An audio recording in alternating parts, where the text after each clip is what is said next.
4.7 재보궐선거 패배 후 쇄신책 논의에 부심하고 있는 더불어민주당이 오늘 새 원내대표를 뽑기 위한 첫 토론회를 개최했습니다. 국회 취재기자 연결합니다. 장보경 기자. 네, 민주당의 새 원내대표 경선에는 4선의 윤호중, 3선의 박완주 두 의원이 출마했습니다. 두 후보는 오늘 오후 2시부터 진행된 공개 토론회에서 출마 선언 후 처음으로 격돌했습니다. 윤호중 의원은 사무총장, 법사위원장 등을 하며 민주당과 함께한 지 33년이라며 빠르게 당을 혁신하려면 원내대표는 유능하고 경험이 있어야 한다고 출사표를 던졌습니다. 박원주 의원은 민심은 민주당이 변하지 않으면 미래가 없다고 한다며 이 강성 당원의 과도한 압박에 대해서도 이제 당내에서 토론해야 한다고 말했습니다. 이 토론회는 의원들이 미리 낸 질문을 뽑아 질의하는 형식이었는데요.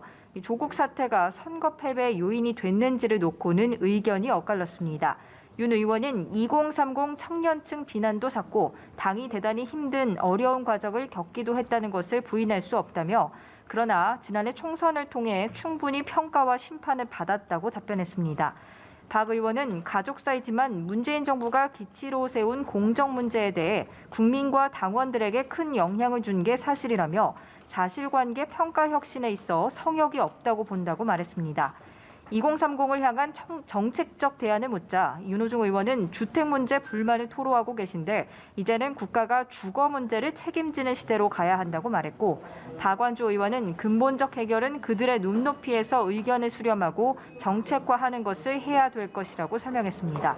민주당 내에서는 최근 각 선수별 의원 모임을 중심으로 쇄신론이 터져나오고 있는데 원내대표 선거에서도 지난 재보선 패임 분석 과정과 쇄신 방안이 주요 변수가 될 것으로 보입니다. 네, 반면 4.7 재보선에서 승리를 거머쥔 국민의힘 상황도 살펴보죠. 차기 당권을 둘러싼 경쟁이 본격적으로 시작되는 분위기라고요. 네, 재보선 승리를 거머쥔 국민의힘은 이 내부에서 차기 당권을 둘러싼 경쟁이 본격화하고 있습니다. 당 지지세가 상승했고 제1야당으로서의 정치적 역할을 잘 뒷받침해줄 당대표 찾기에 부심하는 모습인데요. 최다선인 주호영 당대표 권한대행과 정진석 의원이 현재 가장 유력한 당권 주자군으로 꼽히는데 이 당대표 다선 단일화 여부를 놓고 협상의 여지가 남아 있습니다.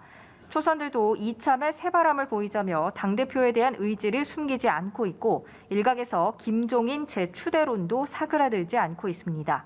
이런 상황에서 당내 최다선 의원 중 한 명인 서병수 의원은 차기 당대표 선거에 출마하지 않겠다고 선언하면서 다른 중진들의 불출마도 촉구하고 있습니다. 이는 당권 주자로 거론되는 주호영 대표 권한대행과 정진석, 조경태 의원, 나경원 전 의원 등을 포괄적으로 겨냥한 것으로 풀이됩니다. 국민의힘과 국민의당과의 합당 성사 여부도 관심입니다. 주호영 대표 권한대행은 금요일 의총에서 합당 문제에 대한 의원들의 의견이 정리될 수 있을 것으로 본다면서 이후 자신의 거취도 표명하겠다고 밝혔습니다. 안철수 국민의당 대표는 다음 주까지 당원들의 뜻을 묻는 과정을 진행할 계획이라는 입장을 밝혔습니다. 지금까지 국회에서 전해드렸습니다.